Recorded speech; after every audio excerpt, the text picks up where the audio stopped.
Sorry, Jim. No, you're good, Peter, thank you. Now we have a quorum, Okay, so do I need to start the meeting now? please. Okay, Peter Eckel, Budget Advisory Committee. Laura Schultz-Cooper, Budget Advisory Committee. Rita Russell, City Council. Nathan Julian, Court Administrator. Tina Pring, City Council Liaison. Jimmy Nolan, Budget Manager. Kevin Hill, Director of Finance. Sean Lewis, City Manager. Devin Mongol, Budget Advisory Committee. Casey Allard, Deputy Director of Business Solutions for South Platte Renew. And Peter Van Rye, Director of South Platte Renew and Englewood Utilities. And I think now we want to approve the 2 months ago budget meeting minutes. All those in favor? Or need a motion. Oh, I'm the happy. motion. I'll move. Thank you. Seconded. All those in favor? Aye. All right. Is that it? Just those three? And then the recognition of public comment. And any public comment? As our mayor says, I see none. Okay, who wants to go first? The court or? Please. I figured that was how it was going to go. College night and with double header. I'm sorry. Okay, so no, it's fine. Appreciate you coming. Thinking about it. Hmm? Thinking about it. Yeah.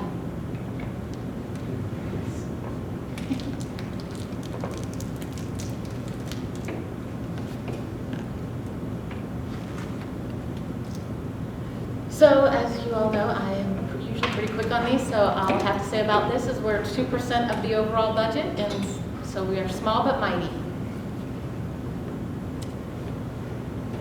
On this, you can see that our actual amounts, our amended budget, and then what we had estimated. I think the biggest part that you all want to know is the amount that we returned, which was the $157,691.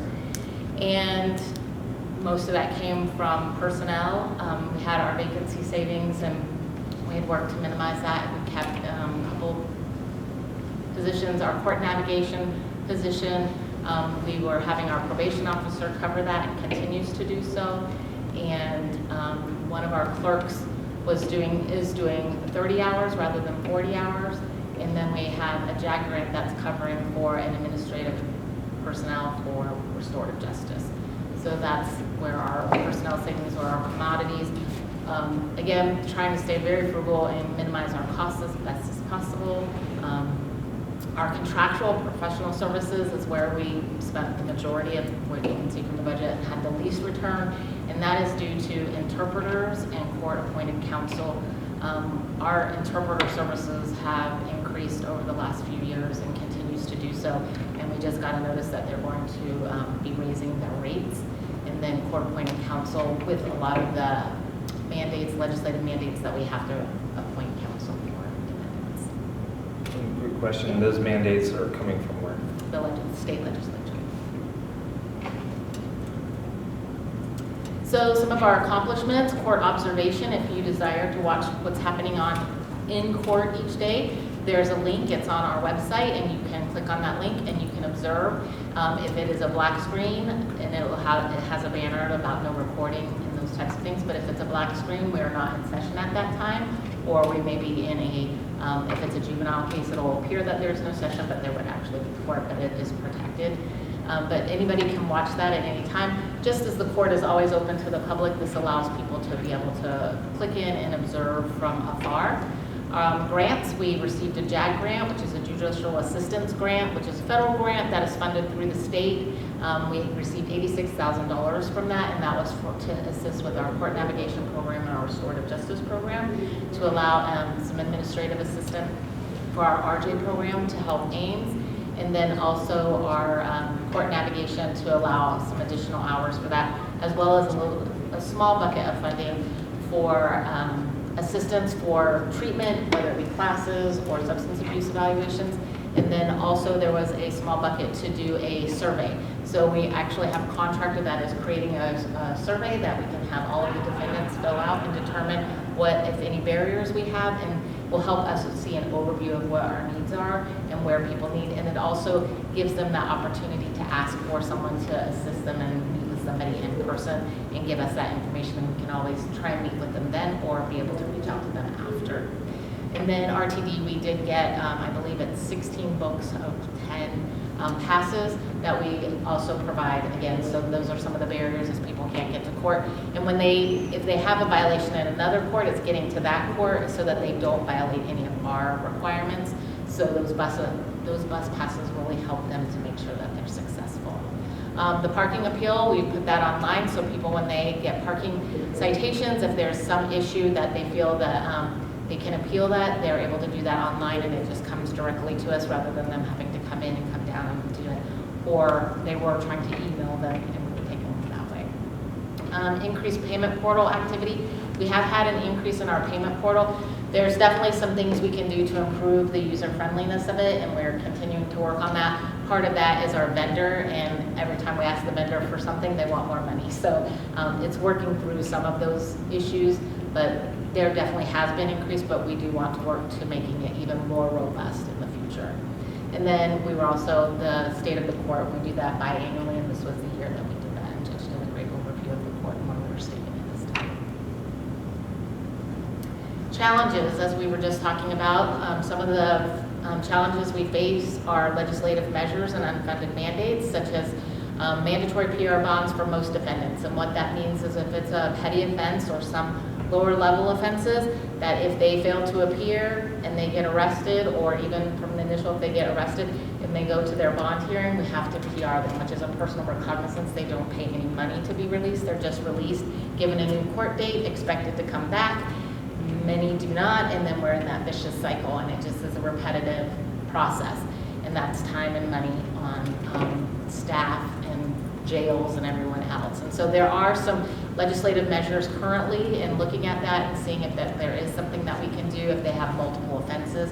So repeat PR bonds would then be limited at some point to be able to do a cash bond for those. Why are we releasing them if they have an outstanding offense? The legislature has required that. That's It's a Colorado mandatory. law. So what is Colorado doing for us? That may be a good question for your legislatures. I love it. Thank you. Sentencing limits and cases that are the same as state cases. So if we have cases that, or ordinances that have sentences that for that same ordinance, there is a similar state offense, shoplifting. State has a shoplifting, we have a shoplifting. Those are same or similar cases. So we cannot sentence a defendant to any more than what the state would do. So for instance, if the state says it's 3-day maximum jail, that's the maximum we can give them. Even though we know in this community, they've been in and out, they do the thing, we've seen them a lot of times, and we know that it would be better to put them in for 5 days, we are no longer at liberty or have that discretion. Those cases that are same or similar must be treated the same, sentencing-wise. Yes? How does home rule interface with that? That is also a good question for the city attorney, and then also council adopted that ordinance, so it's already been passed. So that is something that I believe there was some discussion at council for that, but I was not in attendance, so I don't know that for a fact. I'm not doing something. No, and I understand. No, I didn't have, I would love that it was, but maybe I could have. Yeah, I mean, I thought we had a big debate about in the city about home rule, and it was my understanding that the city generally was in favor of protecting our ability to process criminal charges based on what we deemed them to be as offensive as they were. But I guess an ordinance is enough for us to be subjugated to Colorado law, which is not very strict. And to be fair, some of that had to do with a camp ruling from the Supreme Court too. So again, it's a better question for the city attorney, but there's case law, some statutory requirements, and so they would have to explain all of that. And I'm sure they did with council. It's just, I don't have explanations. Thank you. Requirement to have prompt hearings and counsel for individuals held anywhere in Colorado. Again, this is legislative conversation. This one has not been specifically passed. We obviously do have to have the prompt hearings, and we do have to have the 48-hour bond hearings for anyone that is held. on any of our cases, and we do that. We have court Monday through Friday, and then I should say Sunday through Friday. The only day we don't have court is Saturday. So one of our staff members actually works Sunday, Tuesday, Wednesday, Thursday, and has the other days off in order to comply so that we have somebody on staff to do our hearings on Sundays. And the legislation has been talking about when we do have hearings, bond hearings, that is not only for the bond hearing, but also to resolve any cases that they have, which we are not exactly opposed to, because it would be nice to resolve them, because as we've said, if you let them out, they don't come back, and then it's just that revolving, and then we have these cases that are open for long periods of time.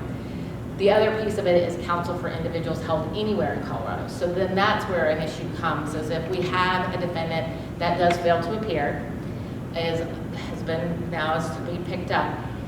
Currently, if they are picked up within the 18th Judicial Circuit, we can see them. If they are picked up in, say, Aurora or Steamboat Springs, technically they would only be seen if they're transported back, and we do not transport them back. And so therefore, they are not held. They are not seen, and we don't see them. But if this were to pass, we would need to be available. We would have to make sure there's a means for them to be seen, and we would have to have counsel available for all of those hearings.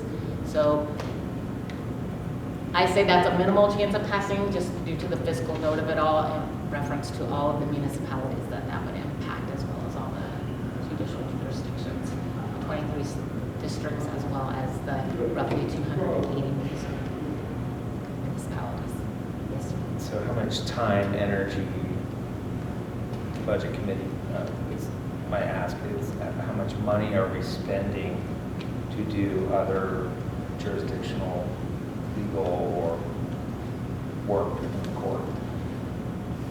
It's hard to say currently, because what will happen is if they get in those other jurisdictions, if we can't, if we're not, they have to notify us, but usually they have 48 hours or within the 48-hour period to notify us, and then we have to see them within that time that they are held. And so a lot of times there just isn't enough time, and so then they end up getting released in those other jurisdictions. So it's not until they're within our jurisdiction that, or if they come back to court on the date that they're given, that we would actually see them. So it's hard to say exactly how much man hours and time is spent on any of those cases. I would say those are roughly our detainer cases. And so I would say a minimum of one person that deals with those cases, majority of the time for us, anywhere from, depending on the week or whatever, it could be 10 to 15 hours a week that they spend on detainer cases. For a 40-hour work? For a 40-hour work. But that's tracking them, that they've been notified, that we then have to determine that the warrant is still active because it's a detainer, and that they are where they are. If they stay where they are for a period of time, then we reach out to that jurisdiction and try and set up a hearing. If they allow virtual hearings, then we can set them up and have a virtual hearing and try and resolve the case. But if they don't, for instance, Jefferson County is a difficult one. They don't tend to do that, and so they don't want to do virtual hearings for anyone other than their specific court. So it just, a lot of it depends, and then knowing those circumstances and trying to set those up. So that's where the time is spent, is really just getting notified, determining that they're there, or how long they're going to be there. If they're long enough there, that we can then set a hearing and then have that hearing and get them resolved. Where are the detainees held? Wherever they're picked up, so that jurisdiction. So they'd be held in Inglewood? No, if Okay, they're picked so up. they committed a crime or were suspected of committing a crime in Inglewood. Mhm. They were arrested in Aurora, Mhm. but so then they'd be held in Aurora, Yes, they're and held, then the court here would need to process yes. the suspected conviction. Correct. So what happened, so back historically, before COVID, when we started doing so many things virtually, most of those cases they would get transported back. So they would get transported to Arapahoe County. They would then come to Inglewood for their actual hearings. Now, most jurisdictions of most of the state no longer transports unless you have your own marshal system. And some of the jurisdictions do have that. We obviously don't have that. If there is, we've had a case in recent time in which was a domestic violence case. The person was held, trying to think, I think it was Brighton. And so Inglewood actually did go and pick them up and actually physically transport them back for the hearing to resolve that case and get them sentenced and then go forward with that. But that's an outlier. Most of the cases, because they're considered petty offenses, they won't go and transport them. And so therefore we work with the other jurisdictions to try and do something virtually if they have that assistance available. Which it sounds to me that is probably favorable for our time spent. Yes. And again, it's if they're being held there, because if we sentence them, we're limited on what we can sentence them to, because if, say, they're staying at Aurora and their time is up or they're only being held for the 48 hours, we can't really sentence them to, we can sentence them to 3 days, but then it's trying to figure out how we get Aurora or to transport them or Arapahoe to go out and pick them up and take them back for their sentence. Are there any situations where detainees are released into the community within or external to their charge here or elsewhere? That is a good question. Because usually if it's an Inglewood case, if they are local, then they're going to be picked up here or in Arapahoe County, and that's where they're going to stay until if they're sentenced to serve their case. It's those that leave, so yes, if they were held in Arapahoe, I keep saying Aurora, but if they were to be picked up in Aurora and that 48 hours runs out, they would be released in Aurora, but still have an outstanding Inglewood case, if that makes sense. Which they're bound to show up for. Whether they come on their own or whether we pick them up at some other time, yes, they will show up, hopefully eventually. Thank you. Any other questions in that regard? So another challenge for us is obviously education and understanding of municipal courts. It's the city's, the officer's choice in reference of enforcement, whether to send them to have them come, have their case in city or county. While there is the option of doing that, for the most part, the city has, most of the officers have a pattern of what they do. And so for most of our ordinances and types of things, they do tend to bring them here. What we face now is a lot of, if there's mental health issues or some other challenges, it tends to be more of a favorable to send them to county rather than the city, which isn't always the best choice. But again, everyone has their reasons for doing and sending them where they send them. But as we see cases or the crime increase, then we do see more filings here from the EPD. When it gets lower, or sometimes others, obviously it depends on the cases of where they have the choice to send them. But we are seeing, for our court, we're seeing fewer criminal cases, but we do see a lot of the traffic offenses, traffic infractions. And then of course parking can only come here, so we see a lot of that. The other challenge is convenience to citizens, municipal levels to travel to county court. So while that's not a challenge for us, it's a challenge of making sure that everyone understands that there really is a convenience to having a community court in your area. It's, you've heard me say this over the last 4 years that I've been coming before you, is what we see is people come in and they're like, oh, my case isn't here? What do you mean I have to go all the way out to, I always say the wrong street, so I'm just gonna say out there. But we have to go all the way out there. And for the most of the cases we explain, it's a municipal case or a county case, they have to go out there. There's not much choice. But there's some that it's like, well, we don't know why, but that's where your case is. And so then you have to go out there.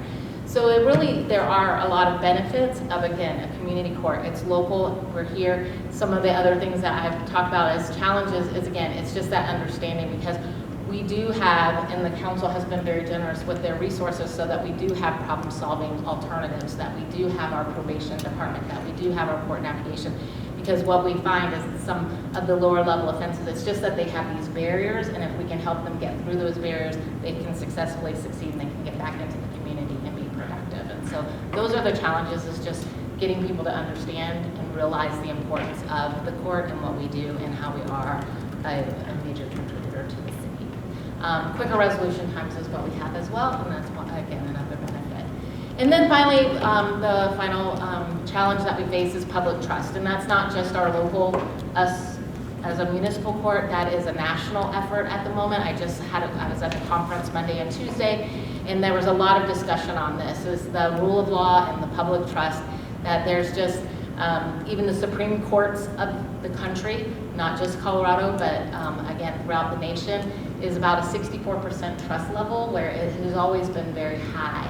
And there's just this transition of belief and reliance on authority, and people are just getting to the point where they just feel like they don't have to abide by the law or by the authority, and so that's why we're seeing this increased failure to appear, and just, again, just a disregard for authority. So that's a challenge that we face, and it's just, again, on us to make sure that we're promoting that public trust, that when you do come to the municipal court, that you are going to be treated fairly, that you are going to be treated with respect, and that we are going to hear your concerns and what your case is about, that you will be dealt with fairly.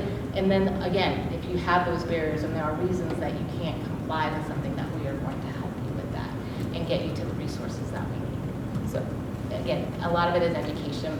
And I think that came up when we had our council retreat, was, again, people in the community. The PR question was really a great question that you asked, and I hope I had explained it, and I hope if anybody watches this later that it is a thorough explanation, because it is, some people get this perception that the court's not doing anything, or the judge is easy on crime, and all of these things, but in reality what we really have to take the time to do in helping with that public trust is really educating on what the laws are and where we are also constrained, that we aren't able to just put people in jail for long periods of time because of some of these new factors, but also making sure that the community understands, but what we are doing is to help keep the community safe and look at that safety issue. And I think that's my only slide, unless you all have questions or comments. So, I have a question.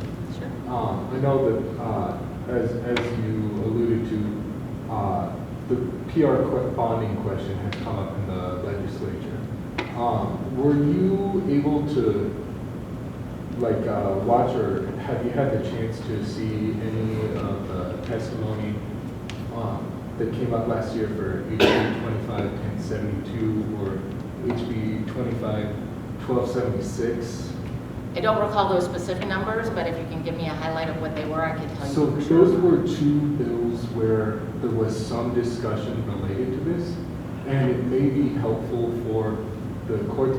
I will say, I don't know that I necessarily totally agree with the characterization of PR bonding that you described, but during some of the testimony, the public defender's office and others spoke to some of the potential ways, and I understand it is challenging to navigate those regulations, but they did speak to some of the ways that they think local courts and county courts could potentially navigate some of those, and it just may be helpful context. Yes, I do, yes. And again, there's a failure to appear bill that's before the legislature currently. Right. So I think some of that evolves into some of that conversation. And so that was 2 weeks ago, and I did listen to that testimony and some of the comments. And I do understand, and that's why we have the resources, our court navigator and our restorative justice. It is really to help make sure that we are getting them the services that they need, because a lot of it is mental health and a lot of just lower level, and when lower level was not the right comment, but they're lower income and they're vulnerable populations, and it's how do we help them? Some of the testimony also covered tools that the courts have that they think may be underused. Yes. To get around PR bonding, or not get around it, to navigate it differently than it seems like many courts do. I'll have to look into more of that, because I know that for us, we do a lot of the tools, and I think you're talking about community service. I think you're talking about waiving fees and doing a lot of things, and we do a lot of that for our constituents. Again, when it's barriers, we also look at ability to pay, even on traffic fines. So we have taken a lot of those measures already into play, and I think we are in the forefront of a lot of municipalities in looking at that. And again, the testimony that we're talking about, because it's hard, and it's that whole balancing act, right? Because you have businesses, small businesses that are saying, I'm getting robbed, I'm getting their stuff being stolen, or just crime happening within their business, and they want something done about it. But then you have the other side saying, well, but they don't know, and you know, they stole the hoodie because they were hungry or because they were cold. And yes, there are things, but Englewood, of all places, we have a lot of resources. If you're cold and you need a hoodie, or you're hungry and you need food, we have a lot of those resources here. So it's very difficult for somebody to make the rationale that it's okay for people to steal for those needs when we do have the resources that they can get them without stealing. And so it's hard, again, it's that balancing act to go to a business and say, well, I'm sorry that you're out all this money because people are stealing from you, but they were cold and they were hungry. And again, I don't mean to sound callous and cold, but that's the balancing, right? Because you have those business owners that are needing that support and needing justice. And then you have this part, and again, that's where we've been very fortunate to have restorative justice and to have our court navigation, so that we can say, if that's what happened, here, let's not let that happen again, because here, we can get you to these resources so that they do know that next time it's not okay to steal the hoodie, that they can, but we can get you warm.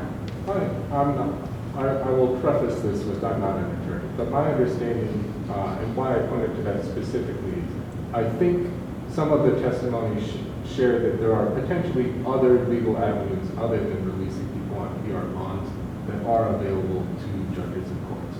But I don't want to get too into tangents, but just thought that might be, if that's a significant challenge to the city court, it may be worth looking into those. Again, I'm not an attorney.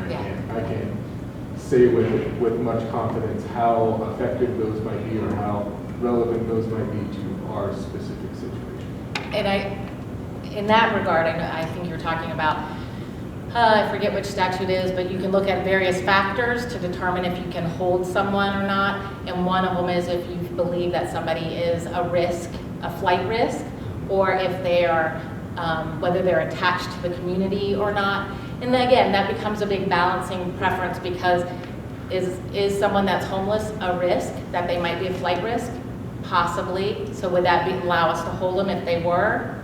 But is that justice? And then also the fact that we know some of the members of the community that are here most of the time. They may run off to Littleton for a little while, or they may go to Sheridan, but they usually come back, so we know. So is that enough of a tie to the community to say they're tied to the community? So it is all those factors, and I appreciate that you bring those forward, and it is that constant balancing, but yes, we're aware of those factors too. If I'm not mistaken, in the statute, it doesn't clearly say that that's related to municipalities at the moment, and there's some discussion of should they make that where it's very clearly that it is entitled, because that's the other piece of it too. There are things that municipalities are allowed to do and not allowed to do, and there's things that they're mandated to do and not, and then there's things that are just strictly for the state courts. So it's a constant juggle, but that's part of the education piece, and that's why sometimes it's a challenge, but it's also a good thing too, so that we're constantly changing and evolving. But I will say, as the court administrator of this court, I'm very proud of the fact of all the things that we do, and we have been ahead of that curve. I will tell you, before the camp case came out and the some of that legislation is changing, we were ahead of that. We were already limiting sentencing. We have not done. You can go back, and in fact, we had to give some of that statistics. We haven't done large sentencing type cases in years. I mean, we have had minimal jail time sentences. Fines, are really weighed out and taken into consideration on ability to pay and the various factors that they have. So I'm very proud of the work that we've done here. I hope that you all will be too. I think the community agrees, and we're thankful for the court. I've never been to it. Thankfully. What? There you go. Options is welcome. Well, hopefully I'll. Sean comes and visits us Yeah, he regularly. does. They're called swearing-ins, but he comes regularly. Yeah. Thank you. Thank you. Any other questions or any? No, thank you so much. We appreciate it. Thank you. I actually did have one last question. Yes. For the staffing shortfall, let's call it, what would help you be fully staffed, and why are you short people? I mean, it seems like of all places, we should be short in the court. Some of it has just been change over time and evolution. Obviously, we're not doing domestic violence anymore. There were some changes in the VRA, which is Victim Rights Advocate, or Victim Rights Act. And our city attorney had advised probation and EPD to not bring domestic violence cases to municipal anymore. And so in light of that, our probation needs have reduced. So when our court navigator left the court and actually went to be the prosecutor, we found that it was probably, let's evaluate for the time being what we needed. And so that our probation officer has been doing kind of double duty, but expanding because they didn't have that full need there and being able to absorb some of that. So while it is a vacancy, it really is trying to evaluate where we need. Because now what we are seeing, and we've been very fortunate now to have that trial with our JAG grant, is what we are going to need is a administrative assistant or case manager for our restorative justice program. It's growing too much now that we have the agreement with Littleton and hoping to reach and get an agreement with Sheridan. That has become too much for a one-person show. And so we know that we're going to need that. So some of it is just moving around and evaluating and evolving. So as we go forward, we may need more, but at the time, I think we're able to balance what we have. But it is technically a vacancy. Well, you're open 6 days a week. Yes. Administrative Julie, I don't know how many days you take off, but this would be out of the operating budget, I assume. Yes. Okay, so I hear it. I appreciate that. We definitely will be reviewing that when we get ready for this, as we're starting up here momentarily. I mean, we're already looking at it and evaluating, but I know we'll be putting in numbers soon, so I appreciate that feedback. Yes. Thanks for coming. Thank you. Appreciate you. And if I may so be dismissed, I really appreciate it. Oh, you don't want to stick around for mine? I love you. He's never given this presentation before. Not tonight, anyway. Thank you. I really appreciate it. Thank you all. And thank you for being here.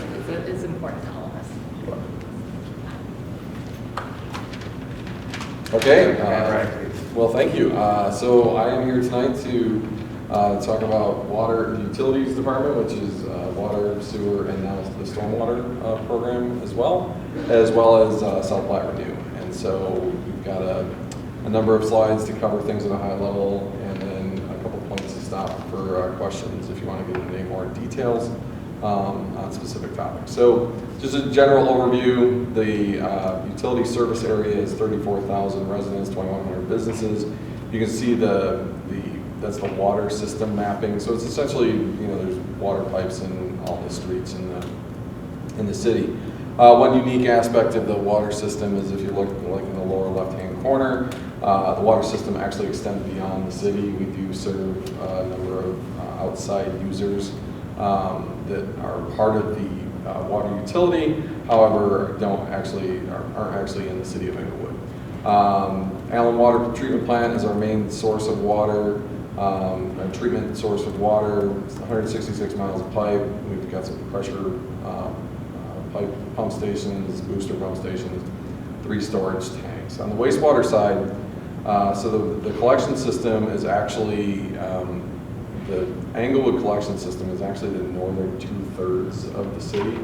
The southern third of the city is actually South Englewood Sanitation District, so that's where some customers who are on the south side of the city would get a little bit confused because they'll get a bill from the city of Englewood for their utilities, and it'll say South Englewood Sanitation District, and that's actually covering the collections. And if you generally think about it, there's a high point in the city around Quincy. So if homes and businesses that are south of that high point actually flow to the south, and that's where South Englewood Sanitation District is. And they typically would flow into what's called the Big Dry Creek Interceptor, or part of that system, that interceptor system down there. So from a service perspective, core service perspective, the city of Englewood on the sewer side serves the northern 2/3 of the city. Stormwater infrastructure is within the city boundaries, and you can see there's several miles of collection pipes, and then a lot of manholes, inlets, some ponds, new detention facility that we'll talk about a little bit, and some open drainage conveyances. Next slide, please. So our utility strategy is generally two main priorities that we've had for the last few years, which is to modernize the utility, reinvest in it, replace aging assets, many of which have exceeded their useful life, maintenance programs, system optimization, and then get the right staffing levels for the utility to provide the level of service our customers expect. And then for the water specifically is to improve, more specifically is to improve taste, odor, and hardness, which is part of the overall customer experience. And then we've also done a lot of work with all three utilities on financial transparency and more ease in understanding your bill, and then ultimately providing more responsive customer service through our billing and customer service group. Next slide. So utilities funds are a significant portion of the enterprise funds within the city. You can see water is 50%, sewer is 28%, storm drainage is about 17%, and then the rest of them are about 5%. So 95% of the enterprise funds are actually within the utility. Next slide. For the water fund, so the prior year is actually 2024. The current year is 2025. And so you can see current year, we'll just focus on the return to the lower right-hand corner, which is the funds return to balance, which was about 4.577 million in 2025, which actually is, we're happy with that because it means we're actually moving through executing capital projects, the biggest of which is the lead removal program, and that's why those numbers are in the totals there are actually so large, is because we've got a lot of money infusion going into that lead removal program. Next slide. Sewer fund, the fund return to balance there is about 5.8 million, and that is largely returned. The funds returned as a result of underspend at South Platte Renew. The South Platte Renew capital program underspent this year by, I believe, around 5 million. We'll get to a slide. And so it underspent more significantly than we typically do, and has everything to do with timing, project timing. So projects that we were expecting to be completed in 2025 actually pushed into 2026, and it's just it's a function of how we budget. You know, we're trying to predict the future in terms of timing, and if we're not able to get that exactly right, we end up with funds return. Now, the thing about funds return to balance is they end up returning to that enterprise fund, so they stay within the fund and then they just get reallocated. Next slide. Storm drainage fund. You can see that the storm drainage fund actually completed out the investment largely in the South Englewood flood reduction project, and the storm drainage fund ended with at about $345,000. So we've reached the point where the large capital infusion for the stormwater fund has occurred, and now we are moving forward with a financial plan and model that reflects an ongoing investment in the system. Next slide. Water fund budget for 2026, you can see is, so the total revenue is about 36 million, the total expenditure is right around 54 million. That differential is because we're utilizing those debt funding mechanisms, which are the SRF and WIFIA, most specifically. SRF actually also includes the bipartisan infrastructure law money, which is a direct loan there. And so as we utilize that money to invest in the systems, you'll see those numbers actually come down in the future because we won't be utilizing so much debt to try to catch up with the underinvestment from the decades that we were trying to catch up from. Next slide. Sewer fund budget is, so you can see in the right there, the sewer fund budget for SPR is right around 41 million. That's the total budget for the regional entity. Englewood typically accounts for about 11% of that. So if you're trying to right-size that for what the citizens of Englewood are funding, it's about 11% of the total. And that's based on a population comparison. You can see the total revenue is 37 million, total expenditures 28 million. What that is it's half of SPR essentially. So Englewood funds a little over half because the capital funding is 50-50 between Englewood and Littleton. The operational funding is generally split based on operational flows, which is right around 54 or 56% Englewood, 44% Littleton, and so the combined amount is slightly more investment from utilities or from Englewood than you see in Littleton. But we'll get into a little bit more of the SBR budget when we get to those slides. There's no audio in your Teams meetings right now? There's no audio in the Teams meeting? Right. Oh, you know that? I heard that. And we're recording with 2 different sources, and it'll be posted tomorrow.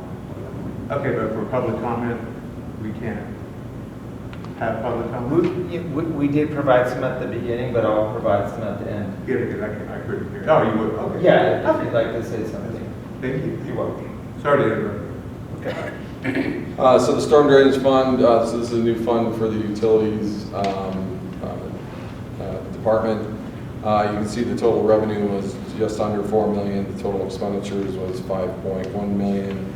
So there was a funding there's a funding gap there that we had done some work to close, and we I think through the course of the rest of 2026 we will have that addressed and taken care of through some work that we've done with Mile High Flood District. I think I have a slide on that. If I don't, I'll make sure to comment on it. Next slide. So capital investment, you can see on the water fund, so the lead reduction program is really, it's ticking along pretty good. I think we're close to 1,900 replacements right now. We anticipate that we'll be we're estimating somewhere around 2,600 or 2,800. And so given our current pace of replacements, we anticipate this being done by Q4 of this year, which is actually pretty remarkable when you step back just a few years ago and this wasn't even a funded program. So removing that hazard from our system is one of the most significant priorities to help our customers with their health and safety that I think we could have taken on as a utility, and we should be done this year. City ditch piping project construction is underway. We're about to be complete with Reach 4, which is right near the Allen plant and Bellevue Park. We're working on some, Reach 3 is under construction right now. Reach 2 is a little bit farther south, and we're just having some right-of-way challenges on that one. So we've actually subdivided that into 2 reaches so that we can complete the majority of that reach, but we'll still have some of it that we're working through in partnership with Littleton, requires some work with some private landowners, and but we think we can get to what's the best solution for that system as we work through this. Solids handling improvement project, that's the upper right, that's our new centrifuge. So what that does is that spins the water out of the solids that are in the south settling pond. That south settling pond is where those solids have accumulated for decades, and that's part of what contributes to our taste and odor issues. We also bought a new dredge for that because it needed a new dredge. So that's a whole new system, and so we're actually starting it up and optimizing it right now to try to maximize the removal of those solids to restore the volume that that pond was originally designed to have. Denver Water Interconnect, I say this every time, I think this is one of our most important projects because it creates a resiliency for our system. It's 2 connections to the Denver water system, so if we have some kind of catastrophic failure, we have an agreement with them that we could get an interim emergency supply. One of those is under construction. One of those we're working with their schedule from a timing perspective, and so we're still trying to work out a shutdown period that they're comfortable with, that we can make that second connection. But when that's done, if we have some kind of catastrophic event that occurs at the Allen plant or on one of our main system transmission mains or a tank or something like that, this allows us to open a valve and still keep the city in water service. So like I said, from a resiliency perspective, it is our most important project. AMI is the advanced metering, which is just the modernization of metering, and we're about 75% complete with that. The next 2,000-ish of these are the more difficult ones, so they're crawl spaces, they're behind walls, they're not simple exchanges. So we bought the meters, we bought the equipment, and we're going to contract directly with the contractor that was doing the install to slowly get those taken care of over time. So that's the next phase of this. And then Old Hamden Utilities project, the water is complete on that. The stormwater is I would say 2/3 complete. We still have 2 more reaches that we need to do, one of which just went to Water and Sewer Board a couple weeks ago, and we anticipate going to council in early April. Next slide. Lead reduction, I talked about this, not funded. Now by 2023 it was funded at about $1 million a year, and now we plan to be done by the end of the year. The $40 million that funded this program came through SRF, which is the state revolving fund, so that's administered by the state. The federal money actually was administered through the state, so the federal money went to the state revolving fund, and then we accessed the funding through the state revolving fund so that we're directly accessing it from one point. We secured $40 million. We have spent to date, we anticipate spending to date around $33 million. So what we've actually done is we've amended the scope to include a broader set of projects that are distribution system projects. And so the SRF money, this $40 million, is going solely to the distribution system. Whereas when we talk about Wi-Fi in a second, that is largely going to the treatment system. So we divvied it up in those 2 different ways and provided debt funding through those 2 different mechanisms. Next slide. City ditch, I talked about that lower reach is the one that we're struggling with. Once we get that done, we should have a complete piped system from the Chatfield to the Allen plant. Helps us a lot with resiliency, but it also helps us with taste, odor, and hardness. So that water that is washing off of streets and making its way into the ditch will no longer be there. We'll be pulling from Chatfield, which is a nice big reservoir where things settle out. Next slide. Denver Water interconnects. You can see the Denver Water system compared to the Englewood system. We are completely surrounded by the Englewood system, so it makes sense for us to make those connections. And we're working through that right now, like I said. This is something that we did amend into the Wi-Fi loan, which allowed us to use that funding to help get those projects done. Next slide. AMI, you can see the remaining 25% are challenging. Future enhancements would be to, basically what AMI helps a customer do is really dial in and understand their water usage. So they'll be able to have a much more visibility into how they're using water so that they can make adjustments if they want to. Next slide. Space improvements. So this is one of the main initiatives in utilities has been to ramp up staffing to meet the needs of the 3 utilities, which we've done over the last 6 years. And with that We installed a number of temporary trailers, keeping in mind that we wanted permanent facilities for those staff members. The first phase was specific to the Allen plant itself, where we modernized the control room. We added a server room because we didn't have a server at the Allen plant. We added operator workstations so that each one of the operators has a workstation they can do their work at. We updated maintenance spaces, and we actually added some offices and an area where we basically built on the ground level and then added another floor. And so we added five offices and a conference room. Next slide. So phase 2 is to round out the needs, which will allow us to remove the remaining trailers that we have people temporarily staffed in, as well as to consolidate the staffing of utilities. So the Allen Water Treatment Plant, we're building a new administrative building on the south side. You can see it in that upper picture. It's a new office building. It'll be 2-floor, it's rectangle, I believe it's just under 8,000 square feet. Should house around 35 people. And within that, we'll move actually everyone that's in utilities in the Civic Center to this building.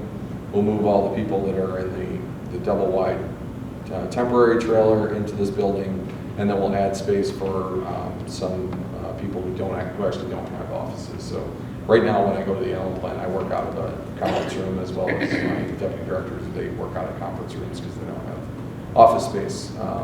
So it'll allow us to have the space needs necessary for the future.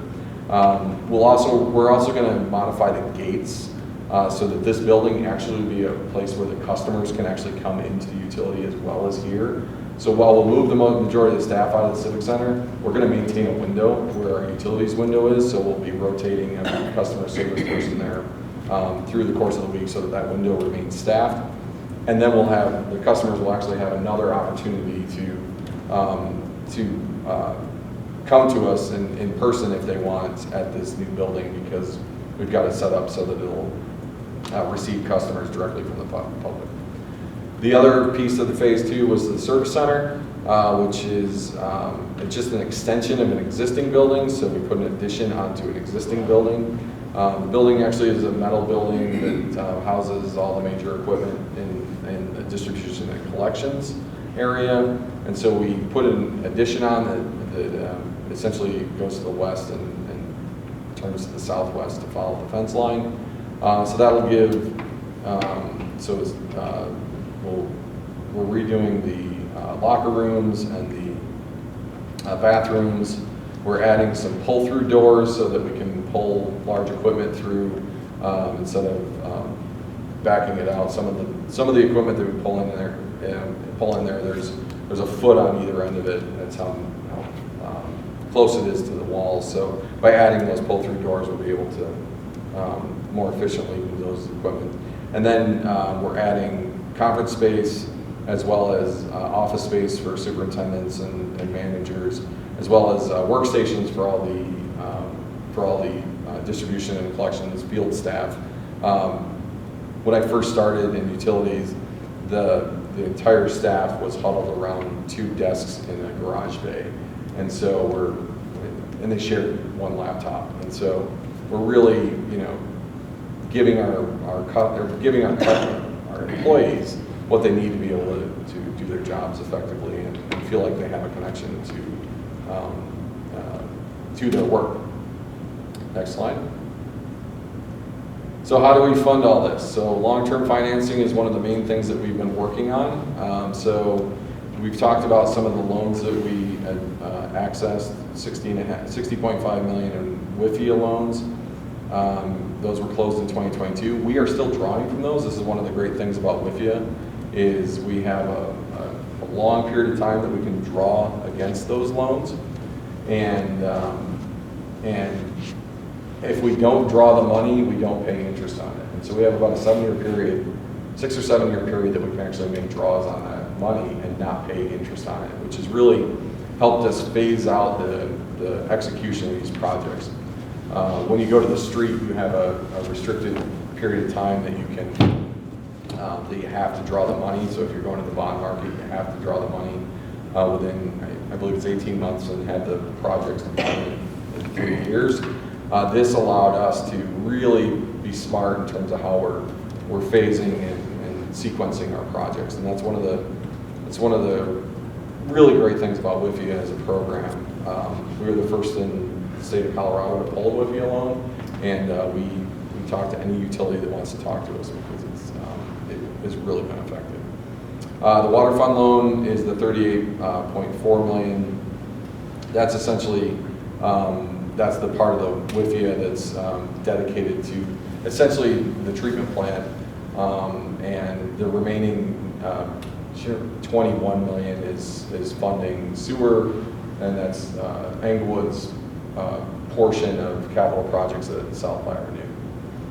We updated some of the project descriptions to be able to evolve some of those projects, which has really helped us make sure that we're addressing the right projects with this funding. Next slide.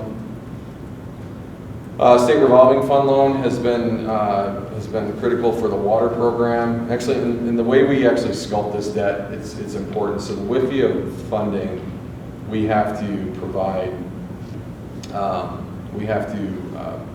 51% match to the 49%, which is WIFIA funding. What we can use for that 51% match is another debt tool, which is what we use the state revolving fund for. So the way we actually sculpted this debt and put it together actually allowed us to then free up our cash reserves in the fund to be able to make direct investments more immediately, because we were able to pair these up and meet those coverages that were required for the loans. It's a really innovative way to capitalize on both programs and maximize the amount that we can get out of both those programs. We've also received, within that, one of the most important things too is 10 million of that 40 million is principal forgiveness. So that's grant funded money that's for the lead program. That was part of the bipartisan infrastructure law. So that is money we do not have to pay back. It is essentially a grant. 3 million in American Rescue Plan Act approximately was received and largely put into the old Hamden project. There's a $3 million inter-fund loan transfer from the sewer fund to the storm drainage fund that occurred in February of this year to address a short-term funding gap. There was enough funding in the sewer loan to be able to make that coverage. And then the longer-term approach to addressing that funding gap is we've worked with Mile High Flood District to receive an $8 million reimbursement back to the city, and the way we've been able to achieve that is by retroactively applying it to a project that's already been complete. Mile High Flood District is there to provide project funding. Typically they do that at the time of the project execution. In this instance, we went to them after the fact and asked if we could do this. They'd never done it before, but they checked in there and then with their people, and they said yes. So we have an IGA that's coming to council, I believe, in early April.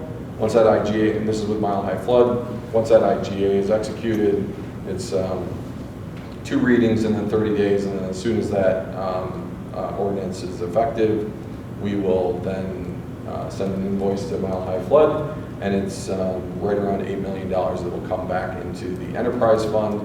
We will then close the temporary interfund loan to the sewer fund, and then the fund balance for the stormwater enterprise fund will be, I think, right around $5 or $6 million that we can then build from over time.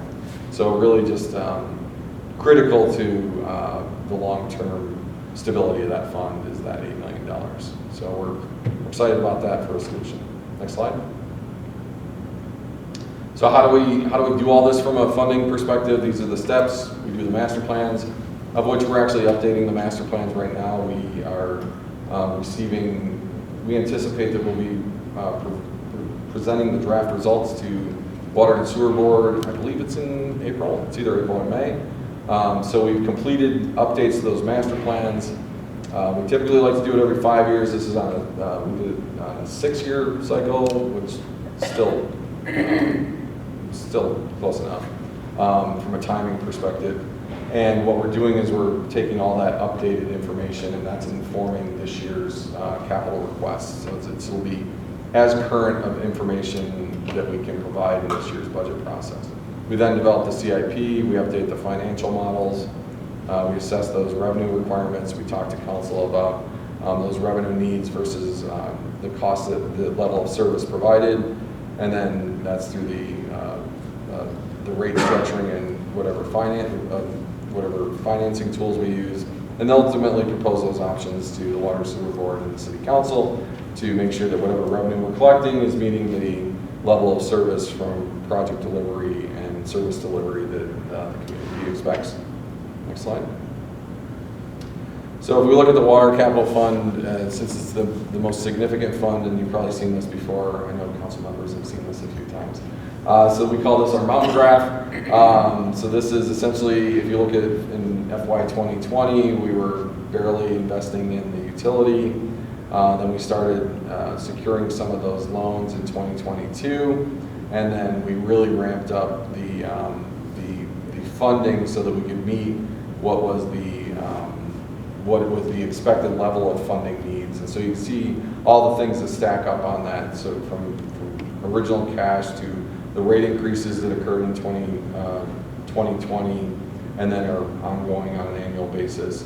ARPA money, the WIFIA is in the blue, the bipartisan infrastructure is in the orange, the principal forgiveness is in the light orange, the SRF is in the yellow, and then we foresaw a funding gap in the 2025 to 27 range of 6.4 million, and then a funding gap longer term of about 11.5 million based on what we determined the needs to be and what revenue sources we had. So if you go to the next slide. We have since updated that since the first time we presented this, and we've closed that near-term funding gap, or that original near-term funding gap from 2025 to 2027. We are working to close the remaining near-term funding gap, and we have a few different ways that we are doing that. And we anticipate that by 2030, 2031, we should have that gap completely closed as well, which means we're executing on the projects that we think are the critical projects, and then ensuring that there's the funding to support that.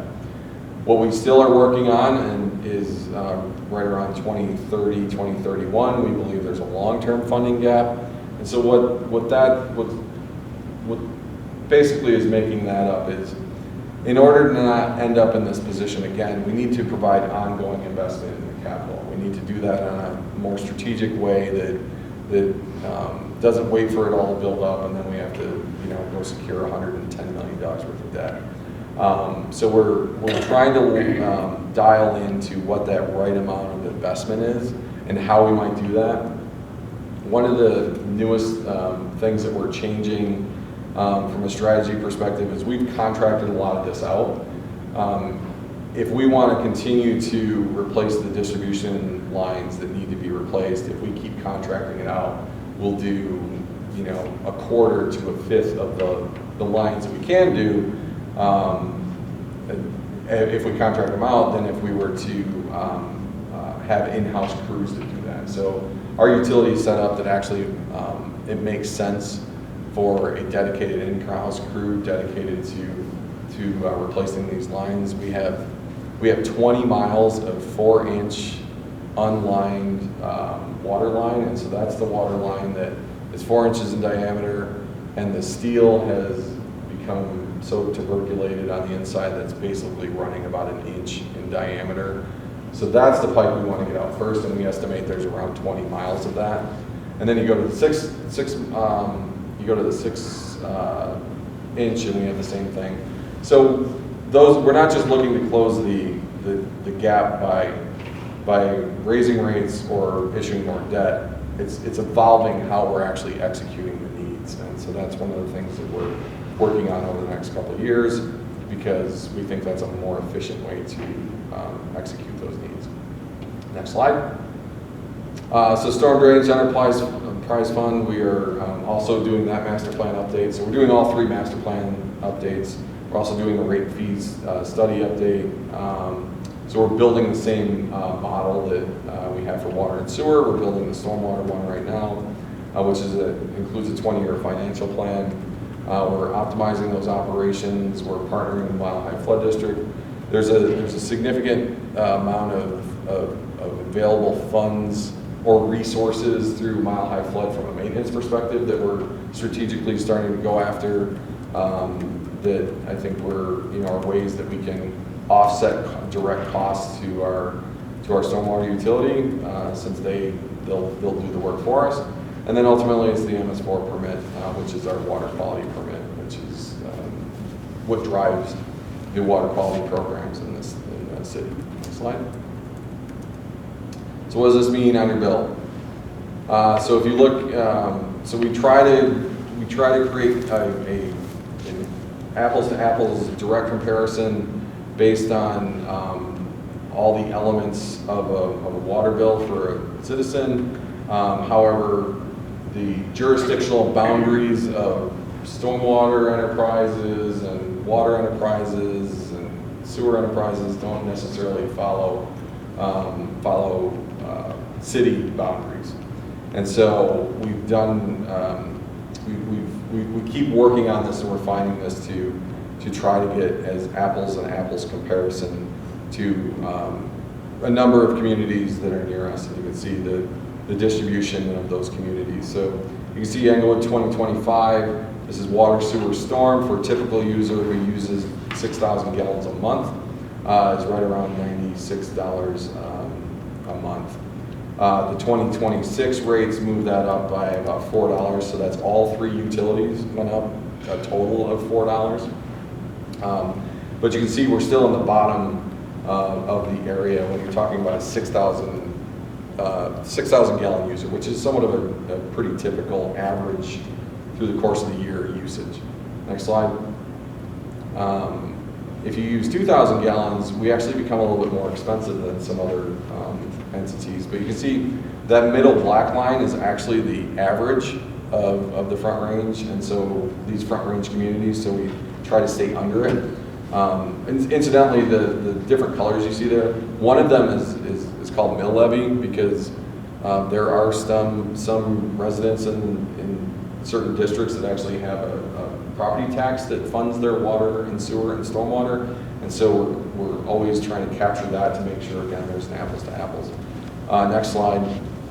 If you use a lot of water, we become really cheap. We become the most affordable in the Front Range, so we're actually working on that because it's one of the last things we have to do is we have a declining block rate structure. We're the only ones in the state that have that. It's a relic of the way water used to be charged, and it's on our it's now on our next level of priority is to rework how the rates are charged to move more towards an inclining block rate structure, because that actually drives sustainability and efficient water use and things like that. But you can see all of this is actually 25, 26 compared to 25 numbers. I just saw in the news last night, I think it was Denver Water was proposing, theirs went up, I believe it was $3 a month. This is for Denver Water, so that's, I think they said it was somewhere around $55 a month for just the water service. And so as we start to update these are 2026 numbers compared to 2025 numbers, and all of these entities likely had some form of a rate increase. But just gives you a sense, we pay attention to this because we want to make sure our users are getting the level of service they expect, but also that we're staying affordable. And I think this exercise helps to really put numbers to that. Next slide.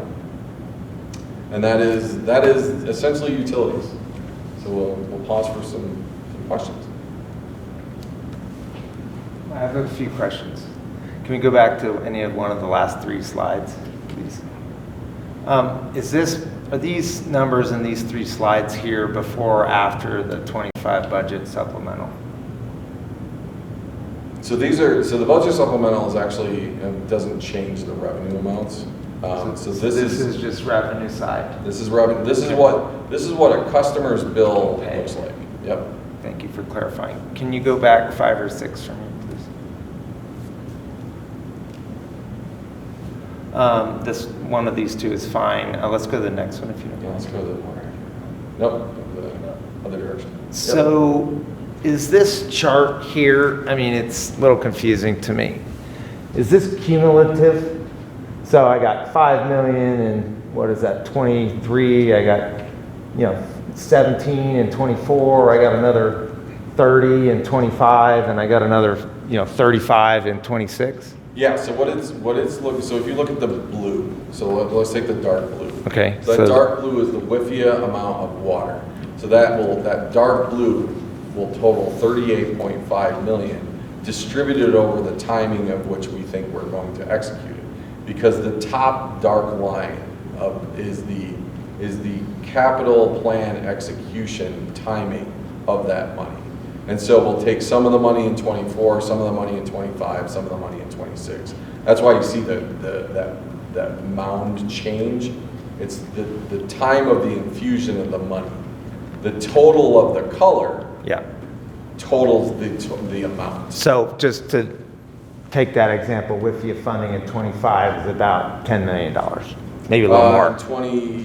25, yeah, it's about $10 million. It's the difference between about 18 million or 19 million and 8 million. Okay, Yep. so from 23 through 26, we got 5. We got 7, 22, 23, 25, we got another 30, so 50 something, another 35. So we're at almost 80 to 90 million somewhere casually before the end of 26. Yeah, I would say it's in excess of 100 million. Can we go back 2 or 3 slides, please? Keep going. One more. Thank you. So I see this is just water. This Yep, right? it's water. Yep. Kevin, can you just explain how the enterprise funds work with water, sewer, stormwater, or the manager? Like those enterprise funds are dedicated specifically to those. They are their own unique business unit. And so the water fund, all the revenues and expenses in the water enterprise fund stay in the water enterprise fund. Same thing with the sewer, same thing with the stormwater. And what's our total water fund for, say, 25 or going on 26? Well, so next year, I think it was 53 million was the total budget.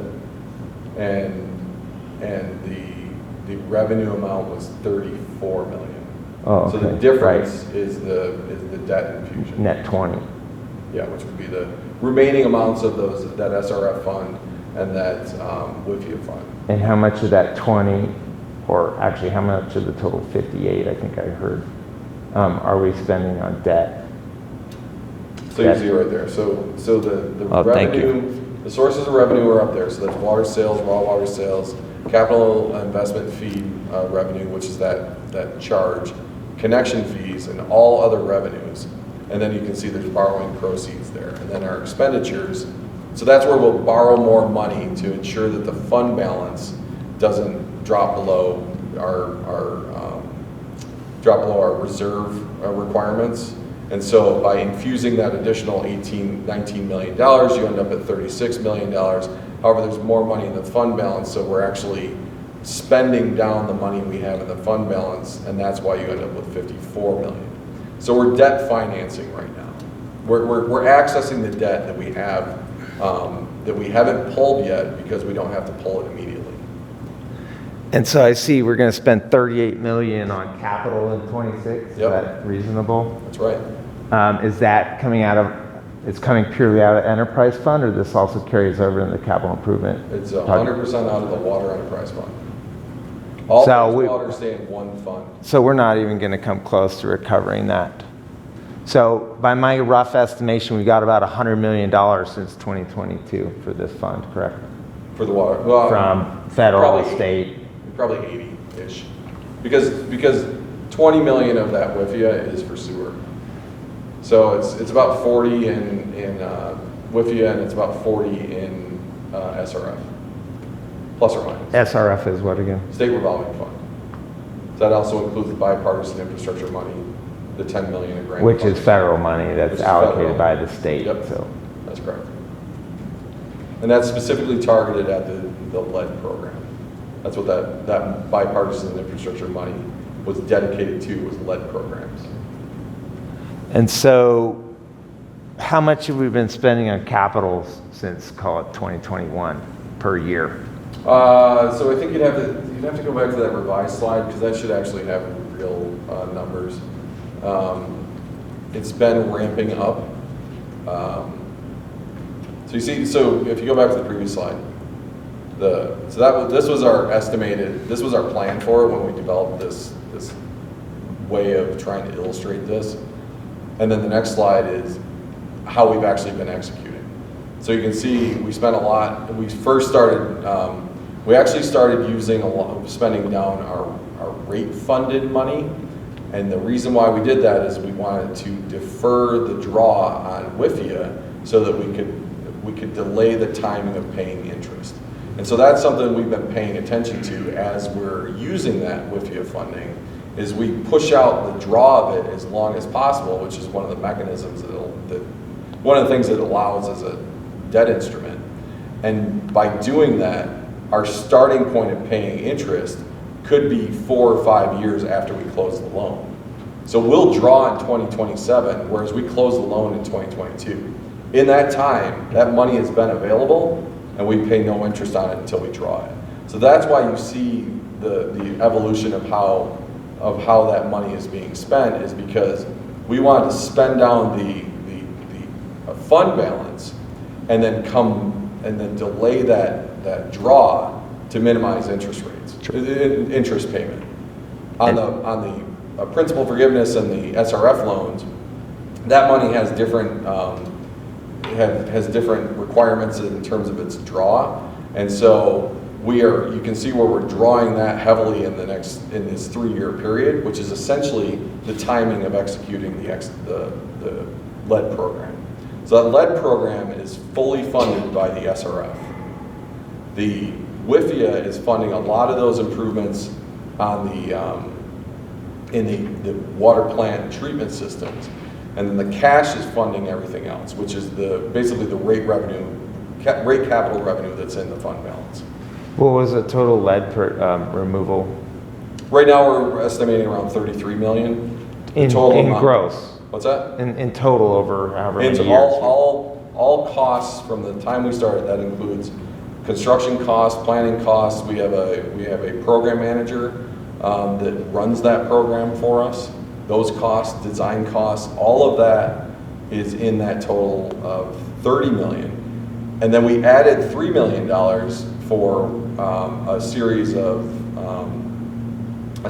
what are called insertion valves. And we put those insertion valves to create control on the system that we didn't have. And so we put in almost 100 of those insertion valves, which cost $3 million, because they're basically valves that you put in on a live line. And so we don't have to shut the line down. But what it does is it gives us the ability to much better isolate. We did I think 20 of those along Broadway when we were doing all the work on Broadway this time last year, to make sure that we had enough control that we weren't putting significant portions of neighborhoods out of service. So because that was a direct connection to the lead program and the control of shutting down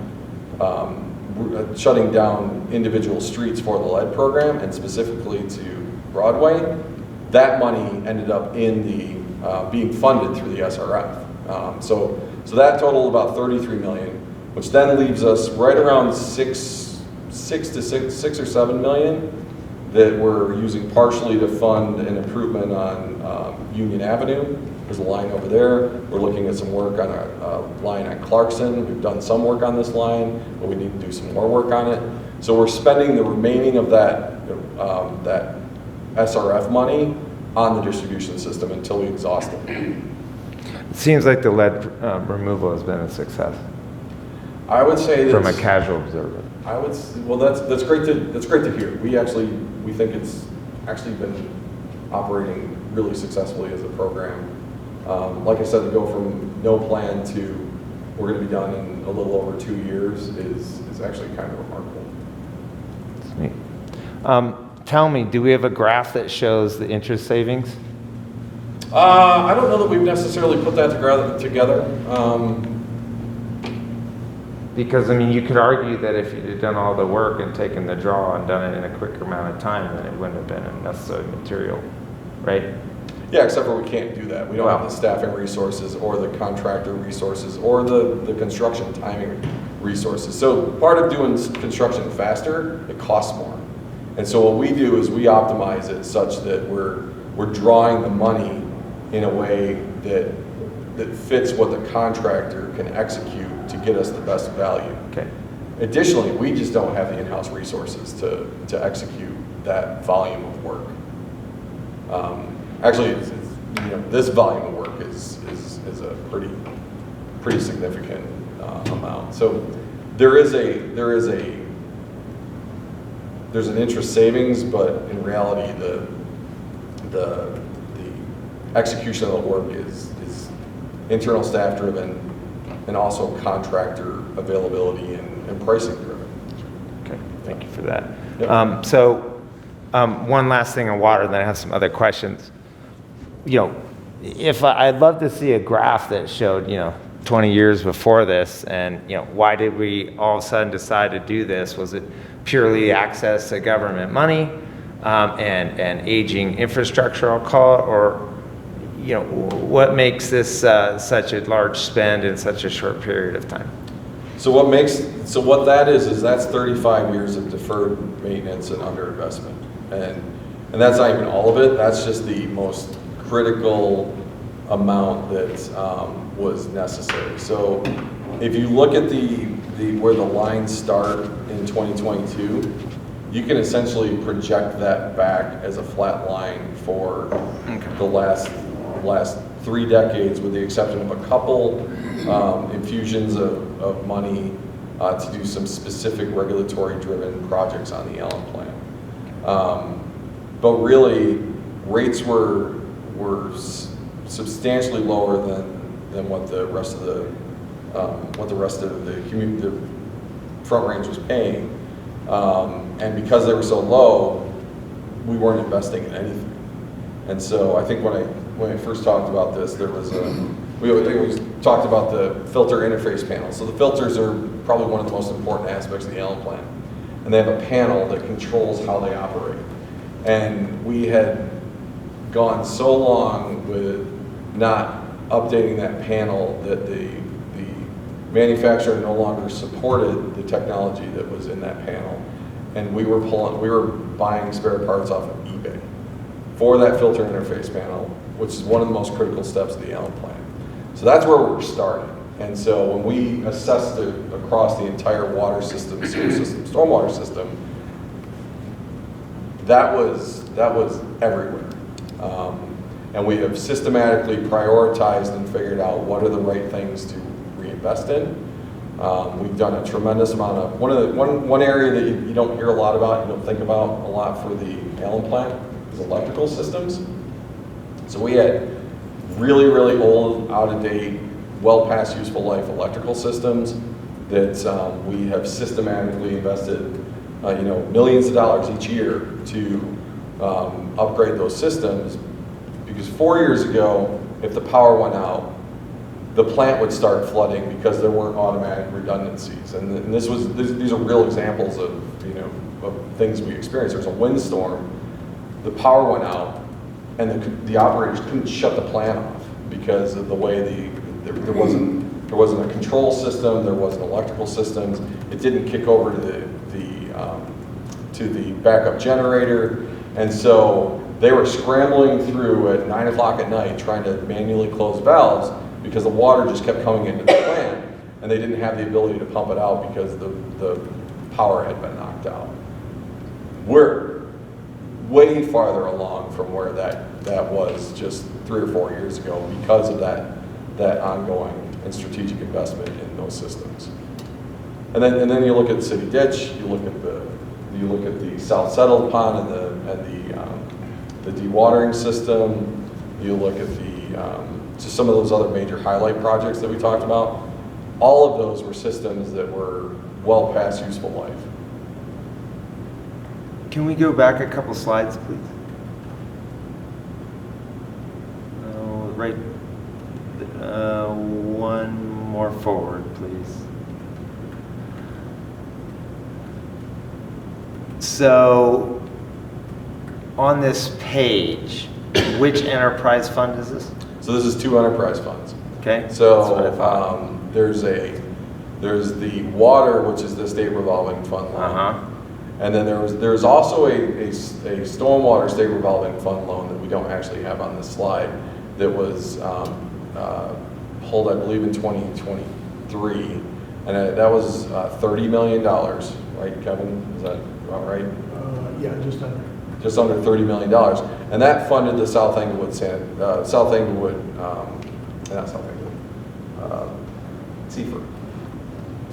Flood Reduction Project, which is the big detention pond that you see there.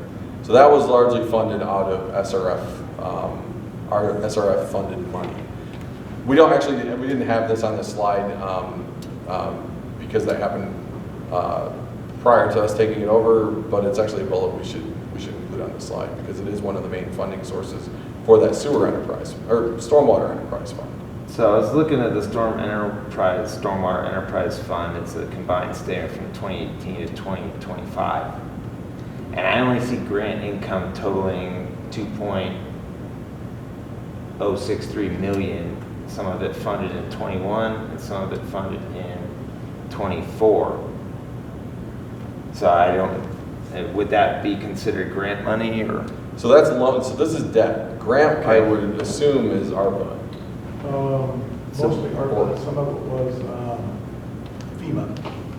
Oh, right. There's some FEMA reimbursement for the sinkholes. Okay, so I see 35 million totaling borrowing bonds or loans. Would That's that be considered? Yep. So That's I the see debt. 9.9 million in 21. I see 5.5 in 23. I see 13.2 in 24.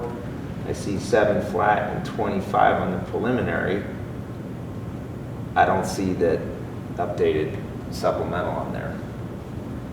But we got another, what, 9 million for supplemental? Is that correct? So not necessarily 9 million. I'm not seeing 9 million. How'd you get to 9 million? So the 9 million was budget supplemental from capital spending that was budgeted in 24, it actually happened in 25, so it was just reallocated to the 24 budget. So it looks like 6.1 South Englewood flood reduction and 2.8 for Old Hamden utilities, and we ended up being short, which is even with the 9 million. Looking here. So what was that money used for? Which money are you specifically? The 9 million in total. So what do we do at the? So I will defer to Kevin. So the 9 that's million prior was to- capital spending on the South Englewood flood reduction project. And what improvements is that? That picture. What you see on the screen. It's also the big, 6 foot, 8 foot tunnel that we bored from this back to Rotolo. What else was in there? It was inlets in the area. The Oxford work. Yeah, work on Oxford to repair that line that always had sinkholes. It was the largest Remember that. public improvement project we've ever undertaken. remember as a that one. city. I think the total project cost was around 34 million when you incorporate all aspects of that one. And that 9, 3 of it came from the sewer fund. Nope. So all of that money was allocated late last year through that supplemental last year, and then the sewer fund is something we put in place in January because there became a temporary funding gap where there wasn't enough money in the fund balance of the enterprise fund to pay the outstanding invoices and obligations that we had. So in January, when this came to light, we worked quickly to put a sewer fund loan, which is a short-term bridge loan, to bridge the period of time to get to the second piece of this funding, which is that 8 million, which Sarah Stone, who was here a couple weeks ago, who's not here now, she and I started conversations with Mile High Flood in December of 2025 to propose this idea, because we weren't sure what the necessarily the funding issues were at the time, but we had recognized that the funding was getting lower and lower and lower, and so we were trying to find ways to bring more money into that fund, and this was the idea that we came up with. So the Mile High Flood District engagement or backfill will provide $8 million to replace the 9 spend, roughly. Or it'll be used No, for actually, other no, because projects. the 9 spend is already most of the 9 spend was already covered by the debt. The 8 million is actually money that will come back in, and it'll create almost a base loading of the enterprise fund, so that we can actually build a financial model and a financial plan. Whereas in January, we're at a point where the fund just didn't have enough money. And so this actually allows us to have a starting point that's somewhere around $5 or $6 million. And the reason I say that yet is because of the timing of when we get that money, which will then allow us to build a financial model starting at that point. So we didn't foresee $9 million in cost coming. I'm going to defer to Kevin. Can you say that again? We didn't see $9 million of additional costs coming until whenever we issued the supplemental. So the 9 million supplemental was to take the 2024 budget and put it into 2025, because 2025 is when the spending happened. We had thought it was going to happen in 24, but it didn't.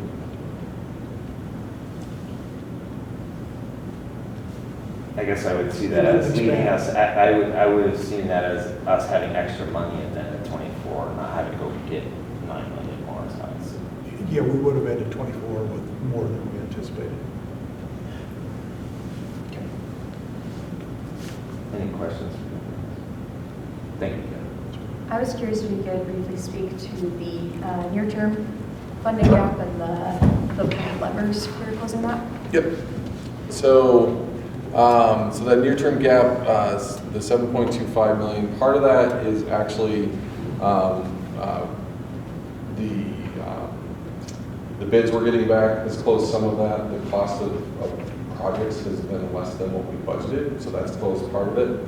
We've actually also identified another debt opportunity through the SRF that if it goes through will actually bring us another $1 million of grant funding. And so it's not the full 7.25 million. We anticipate somewhere around 3.5 on that, 3.5 to 4, of which $1 million will be, we won't have to pay it back. We're in preliminary discussions on that, but that's something that takes, probably take like a year to close. But you see from a funding gap perspective, we have that time to actually do that, at which point that between those two things, we close the majority of that funding gap. And there's also been additional work that's happened since we created this slide, 6 months ago, that has also closed that 7.25. So we're continuing through optimizing project scopes, driving the bids to what we think are the appropriate bids for these projects. Making sure that we're getting best value, and then looking for other opportunities with like these potentially additional debt instruments, not large ones like we've done, but smaller ones that we can utilize to help bridge that gap and take us largely into about 2031. And so the great thing about 2031 is that's 5 years away, so we still have time. So we have time, and we've been talking about the slide for 2 years because it used to be it was 7 years away. Now it's 5 years away. Thank you. We're getting there. May I ask one more question? Sure. I have a lot to do. So, am I remembering correctly? I think last year there was some talk about potentially renting additional centrifuges. Am I mistaken on that? There was like, I don't know that we've rented a centrifuge. there was some discussion about like a potential of like renting additional centrifuges, I thought. Oh, you know what, that was we actually contracted, yes, we had an outside contractor that we contracted with who would bring a centrifuge on site. We utilized it for 6 weeks. They pulled out a lot of solids, and then we sent those off. We did that 2 years in a row. And essentially what that did is that gave us, essentially bought us time from a volume perspective to get our permanent installation installed. A centrifuge takes about, I think it was like 60 weeks by the time we order it to when it gets delivered, it's 60 weeks later, so it's over a year to get it. So we utilized that contract provider to take some solids out because we needed to create some room. And then we didn't use that last year because we had enough room based on the amount of solids we were putting in and the amount volume we had, realizing that we were going to have our permanent solution installed. And once that permanent solution is installed, then our cost now is just trucking. And so we'll start cranking out solids, and then we'll do a trucking contract to then haul those off to the landfill. Thank you. I was just wondering why that was. No, you reminded me of something I forgot about because we moved on. I do. But that's exactly right. Conversation. Yeah, no, that's exactly right. Yeah, good memory. He's got a good one. Okay, thank Okay. you. We appreciate it so much. Thank you very much. Thank you So, for your time. Sorry to keep everyone. Yeah, no, we have a whole nother area. Oh. Yep. Oh, what are we going on? Oh, South Platte Review, of course. We can be quick. This is the fun one. South Platte Review. So this is why Casey's here. Casey's here. Oh, good. I was hoping she'd say something.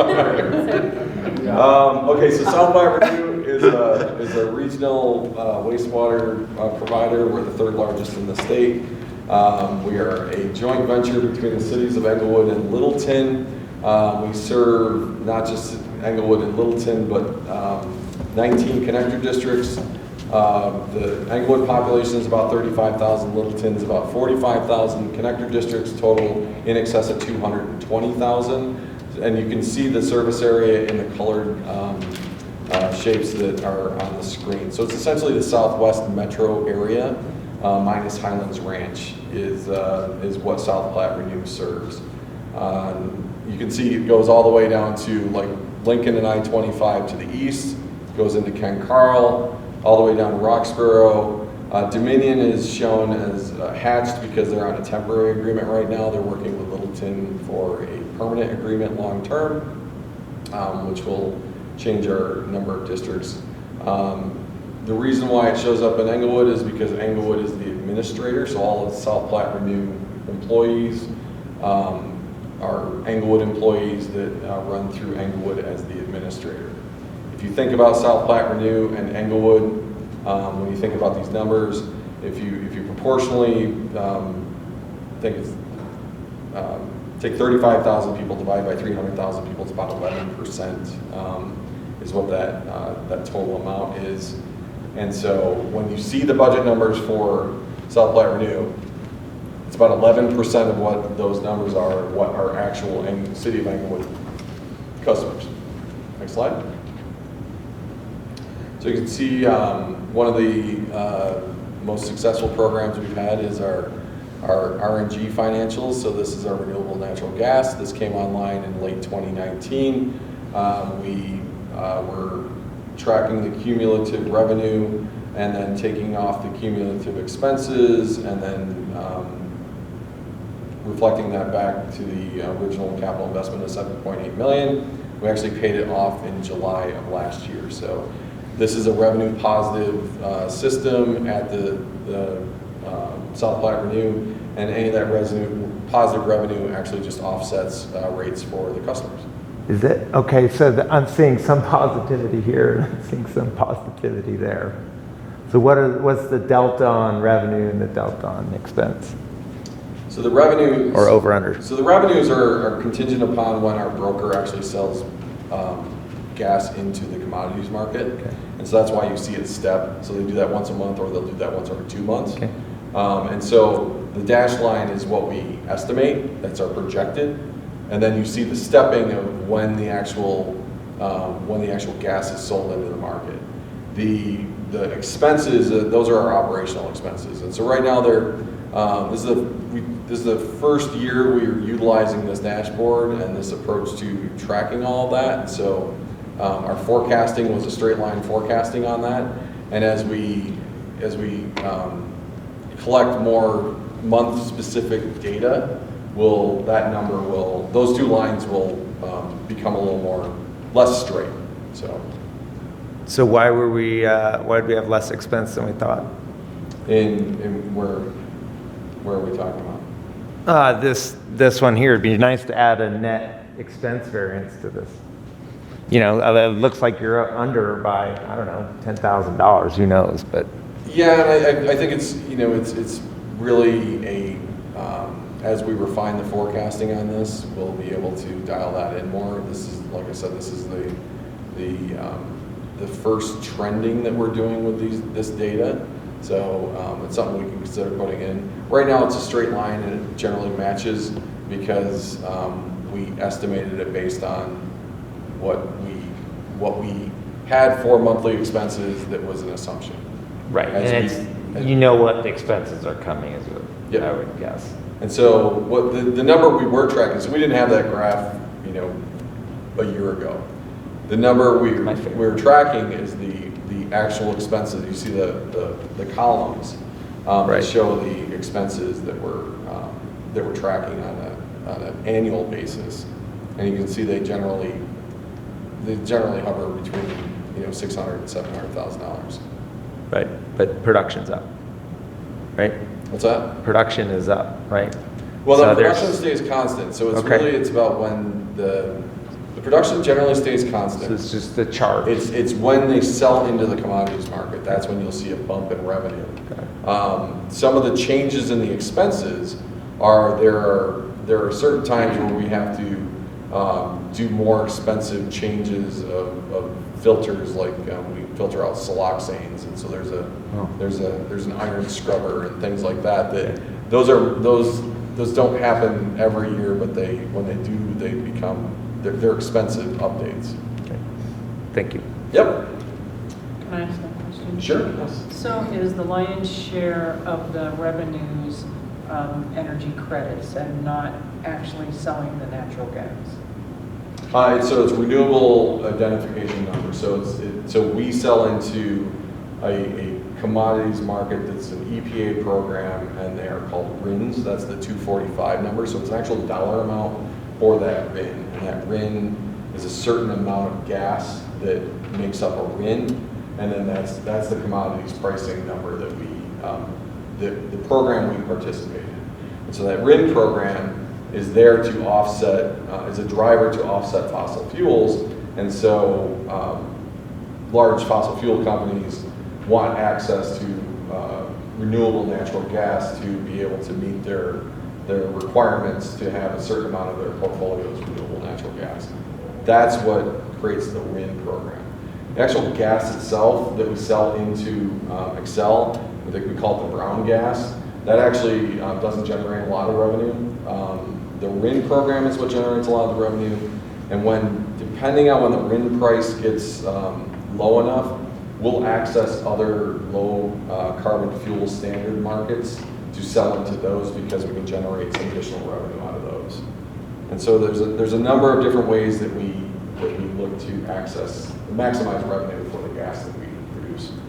But for the most part, it's been the RINs from the beginning. Yeah, from the beginning. Right. Yep. And so one of the questions that invariably comes is like, well, what if that program goes away? So one of the aspects of stability for the RIN market is it's largely bipartisan because the corn growers are generating this type of biogas, and then you have the more sustainable environmental lobby that likes this approach. So really, it's one of those issues that brings joint support. That doesn't mean that they couldn't make it go away at some point, which is why actually one of the things that we do and why we think this is a really good system is it actually, we actually clean it to pipeline grade. And so we can actually use that gas in our system. And we have I think our annual Excel bill is somewhere in excess of $2 million. And so we could use it for the gas. We have to heat our digesters, which is how you digest the solids, and that takes a lot of gas.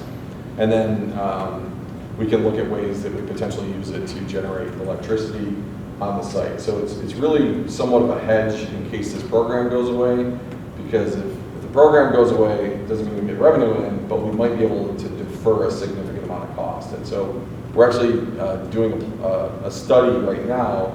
It's called our site-wide utility study, to see what it would take to be able to maximize that gas usage to offset costs if this program goes away. But right now the program is still moving forward. Thank you. Absolutely. Great questions.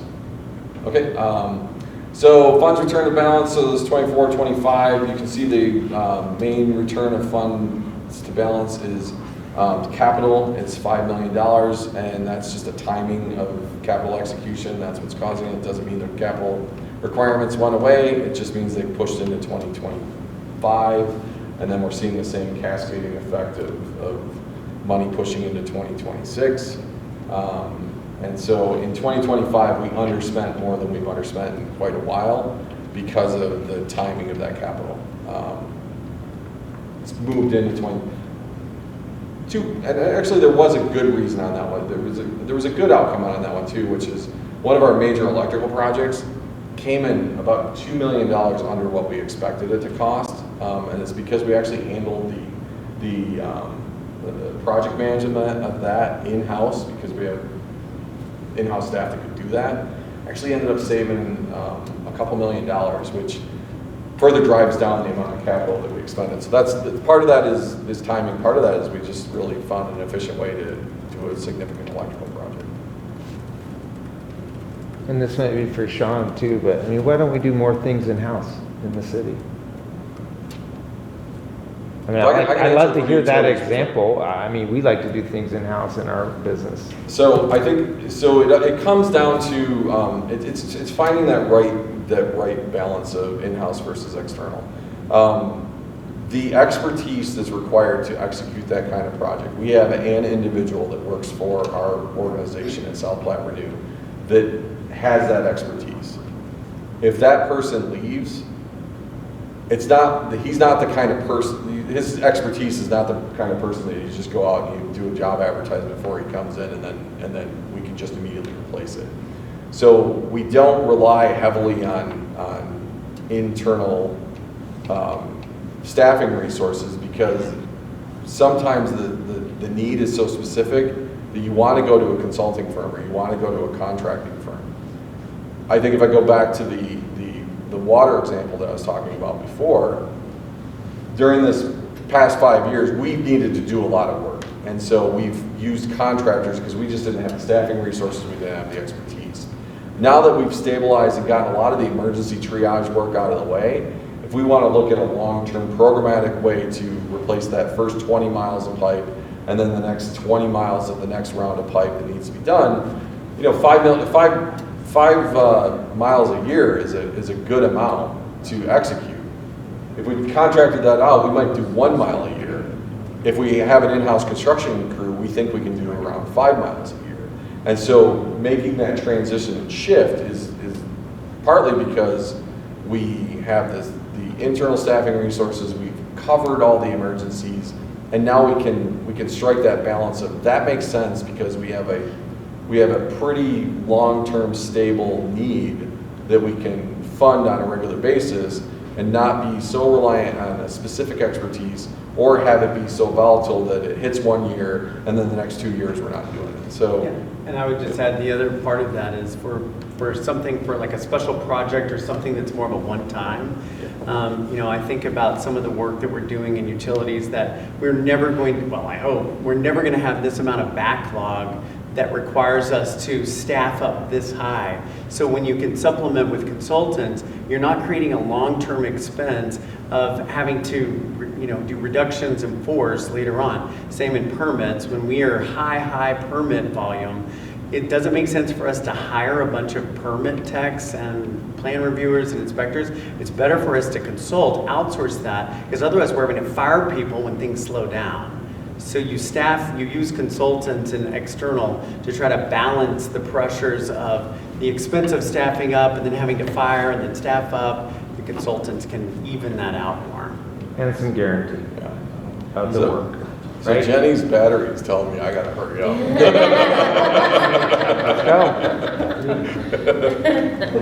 So is that, That's more than, that's plenty. That's all I yeah, need. it's a constant evaluation we're doing to make sure that we're maximizing the right approach. And really the shift on the water side, we've been talking about it for about a year and a half, and now we think we actually can potentially start to execute that. It might be something that we bring this year to the council in terms of, if we do an in-house construction crew, it might require 2 more people to be part of that construction crew, but then we can show the cost of those 2 people versus the cost of if we were to contract it all out. Fair enough. Yep. Thank you. Okay, next slide. We'll keep rolling. It won't move. Are we completely, I don't think I have that style of.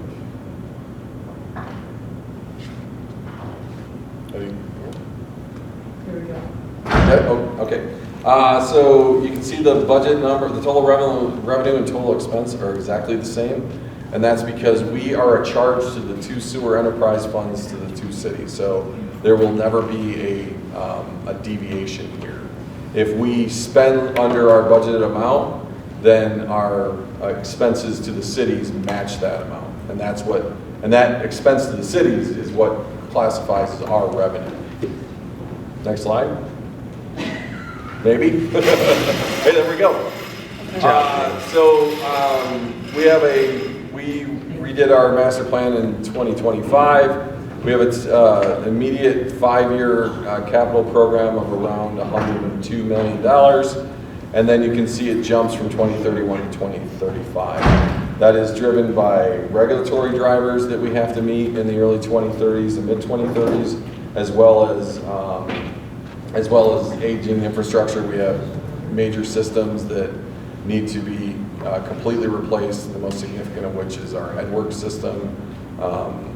Wastewater is really hard on equipment, and that headworks building is original to 1970s. So we're doing a project right now that will extend its useful life for another 10 years, basically right around 10 years, but we're going to have to replace that. So you're starting to see some of those significant expenditures creep into that 2031 to 2035 period. Remember, if we're thinking about Englewood specifically, it's about 11% of those numbers. So this is where economy of scale is really valuable with this regional plan. Next slide. So we have a financial model. This is just a snapshot of all the things that we look into and how we build our cost of service over the next 20 years. So this is a model that we update annually with our financial consultant, and this informs the 2 sewer enterprise funds. We have a similar version of these models for the water enterprise fund, the sewer enterprise fund, and we're building the stormwater enterprise fund model for right now. And so this is how we do 5-year planning, 10-year planning, and ultimately 20-year, planning for our rates and fees and costs of service. Next slide.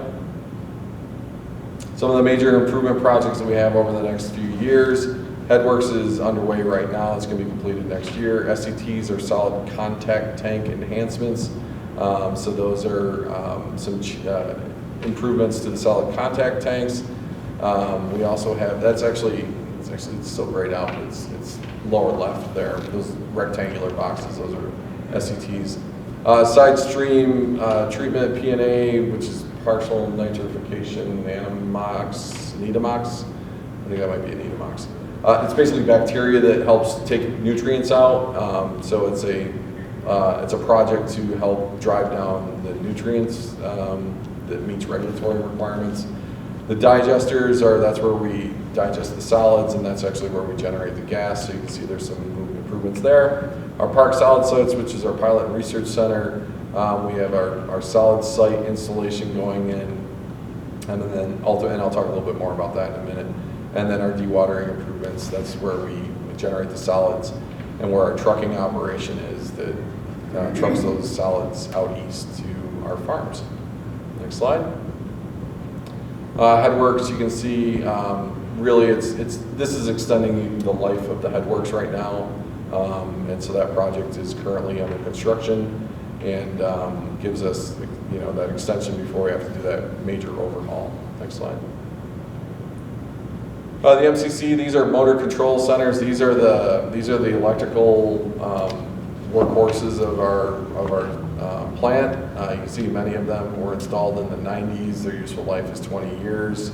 We are systematically going through and replacing those. This is actually that project that is utilizing in-house resources and expertise, which has driven down the cost of execution of that project, and so we're continuing to move forward with that. We have a lot of really big electrical systems at SBR and actually the Ellen plant as well. We actually have a dual feed off the Excel system, so if one part of the power grid goes down, we can actually switch over to feed off the other side of the power grid since it's such a critical facility. Next slide. Our park solid site, this is our pilot and research center. So what we're doing here is we're driving innovation to address some of the significant issues that we have coming forward. Most significant of which, from a solids perspective, is PFAS. Those are forever chemicals, and the national landscape on forever chemicals is evolving almost weekly. Some states have banned biosolids applications outright. Fortunately, Colorado sees the value of the sustainability aspect of land use application of biosolids, and so Colorado right now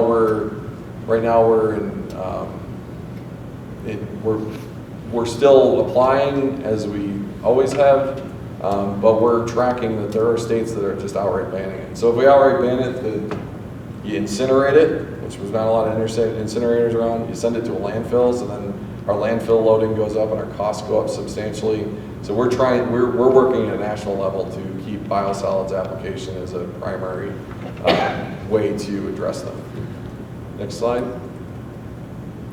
Some of the accomplishments we talked about: biogas. NextGen is our asset management system. It's a new system that went live in 2025. We actually received a safety award for our safety program. So we have a specific safety program. It's called SBR Safe.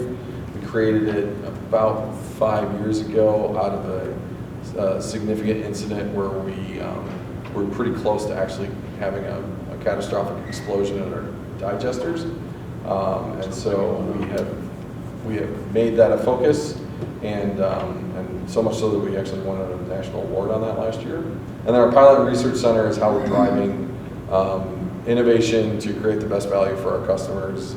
Instead of waiting around for what's available, we are driving what's possible at our facility. Next slide. You can see the park macro sites, essentially, which is the liquid site, which is in place right now. The gas site, which allows, we can pull our biogas and bottle it and send it for research. We have a satellite park site that actually just had a new technology come online today. It's a carbon sequestering technology that we think has a lot of promise. And then Park Solid Site is in design and will be under construction next year. If you look at what Park from a programmatic perspective, it's all of those aspects of the requirements on wastewater are just getting more and more stringent. And so instead of waiting around, we want to be driving technological solutions that we know work on our site and could more broadly benefit the broader wastewater community. Next slide shows just what that looks like. So these are all different technology, innovation, research, partnership projects that we have underway. If you look in the middle there, you see one that's got a V. That's the University of Virginia. So that's a gas project that we've been working on for 5 years. That it essentially takes the carbon dioxide which comes out of biogas and through a catalyst converts it to methane. And so instead of just off-gassing carbon dioxide, which we do currently, we can then convert it to methane, which means then we can sell more methane and we can recover more biogas. That actually just completed, and we just found out today or yesterday that one of our employees was a co-author published in a national chemistry public circular that's apparently some high-end gas chemistry circular, and so he's one of the co-authors on a project, and it's really leading edge stuff. Next slide. We also have a podcast if you want to listen to find out anything about any of these projects. It's essentially we take an episode and talk about the technologies that we're working on. It's a way to connect with our community and to connect with, help people understand more broadly what goes into wastewater. Next slide, unless it doesn't want to. We're spinning. I see we're spinning.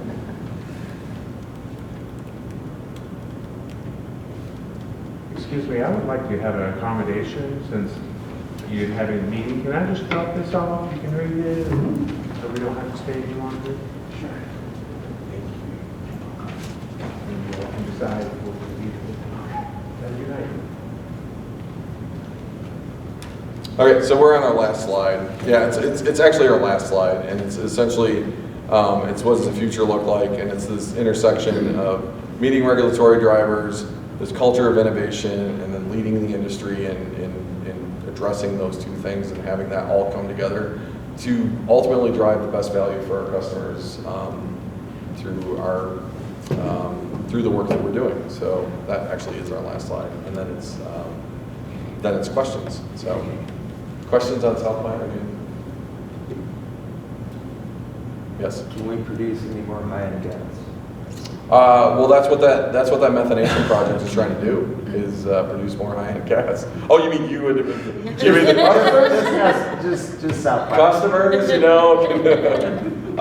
no, we're actually maximizing the methane that we're pulling off right now and cleaning it. We determined a few years ago that every day that the gas system is down generally costs us about $7,000 of revenue lost.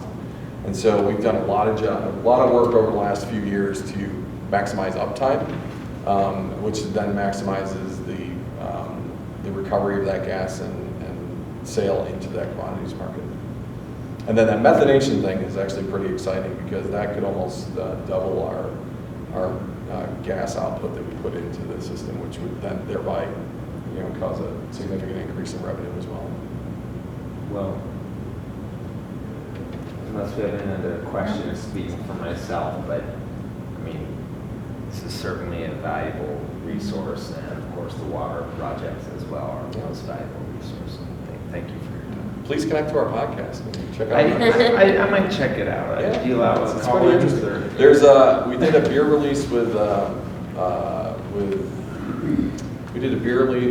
with Breck Brewery last summer, and there's a podcast.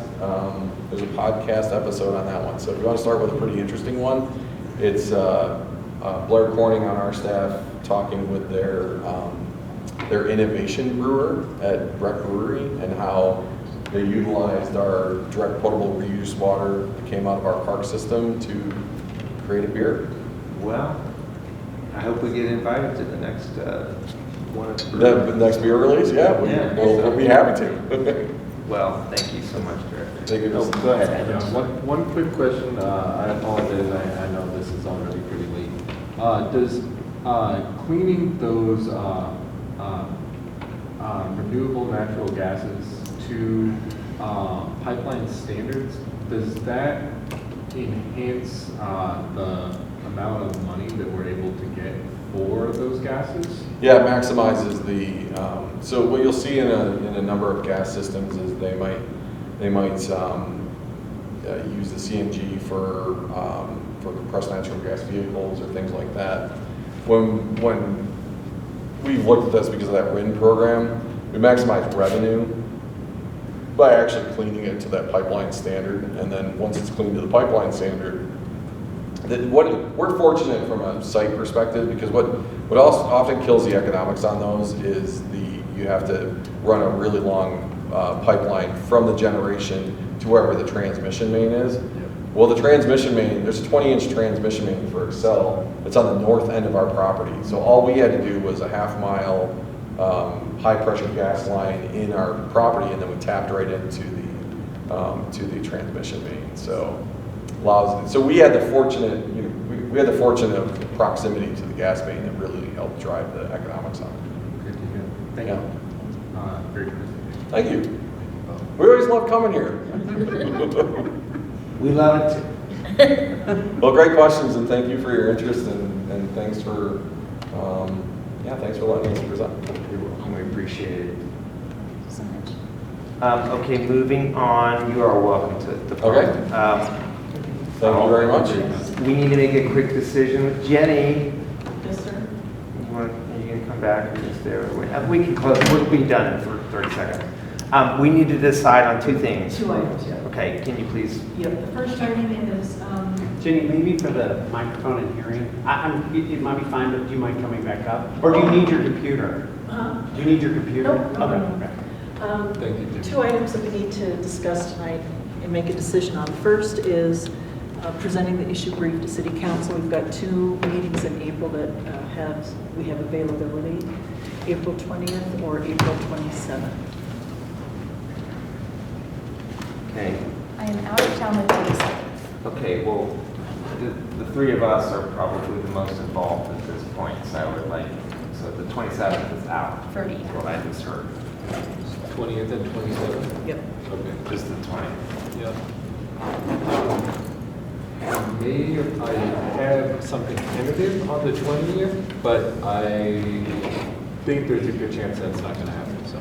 I can do the 20th. Laura, I can do the 20th. can we just move towards that if you're tied Yeah, up? I think toward doing the 20th, because there's, like I said, there's a good chance that I will be available. There's just something tentative. Okay, if you're okay with that, Yep, that's then fine. we'll move to do the 20th. Perfect. Did Thank you you. send a calendar invite? or- Yes, and we'll do that. Okay, and just for our knowledge, and we'll let, when she sends the invite out, a couple comments there, but I think we're gonna need to provide 1 or 2 examples of how we would use the tool as an illustrative purpose to city council. So we have some bad data and we have some good data essentially. So will be some work there, but I know we meet April 2nd next, right? Yes. So, okay. Okay. Oh, yep. Go ahead. Okay. So then the second item is on April 2nd. What content are you looking to receive? What is- My comment might actually. Oh, operating budget Yeah. discussion. I will be unavailable on the 2nd, just as an FYI. We are short a member, by the way. Maybe we should complain and get another member. Oh, are we really? Yeah. I mean, Nobody there's a vacancy? Yes, there. Oh. Oh, We've had it for a while. I think there's a vacancy because Andrew's full-time now, right? No, he's still. Don't we get alternate. 7 members or 6 members? We have 6 members. We have 5, and then we have 1 alternate. We're not sure. yeah. Feels like we're short. I think we just have some attendance. Okay, never mind. So on the second operating budget discussion. I mean, it would be nice, Kevin, if we could just get the financials operating statements. I don't think we need a presentation of any kind. I would just physically like to look at what's been done the last 3 years and what the proposed budget is at this point in time to some detail. I don't know how feasible that is. We're in the process of putting together our assumptions for city council for the 6th. Okay, so I guess, can we look at that, or are we not allowed to look at that? Typically, we don't present information, before it's presented to council. I could give you 2 years of actuals and then the 26 budget for operating. Is that? That would be wonderful. Thank you. And this would be One general fund? Yeah, I mean, That's what the reserve policy is applies to. I mean, is there a reason we can't look at the enterprise funds? No, I would just like to see them all. I would just like to be able to visibly look at the financial statements for some time between now and the 2nd, just so I can have an understanding of them. And I don't think we need a presentation of any kind, discussion. just a discussion. If that's okay with Sure. you, Jen? Yeah. Thank you, Kevin. So can I ask a question? Sure, please. Is the budget, is this committee full, or is there a vacancy on the committee? To my knowledge, the committee is full. Okay. Because I just wanted to make I thought sure, maybe because there there's, I've not been made aware of any. Okay. vacancies. letter or something. okay. We, James is up for his next term in July. So his is the only one, but I'm anticipating he's going to reapply. Okay. And do you do that? Like Yes. send the information to him? Yes. Because I just knew that interviews aren't coming out. Yes. So. I just thought we were short, but maybe it's me. Maybe I'm short. Okay, member's choice. Just to be absolutely clear, the constituents that we're hoping to come in, all of them have left? Okay.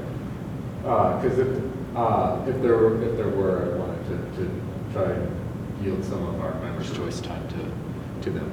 I was going to allow a provisional time period for them to say something, but I think. And I can report on that if that's all right. Please. So the residents who came, they did provide a written statement that I provided to Jenny. She'll include that in the minutes. And so it will be in the public record. Great. Thank you. But he just had to go home. They didn't want to stay longer. so. Totally understandable. We are only an hour and 20 minutes late. Thank you both for your help with that and getting that into the record. Staff choice? Manager's choice? I would have a choice. Council member's choice. This meeting's adjourned. Thank you. Thank you. Thank you. I will see y'all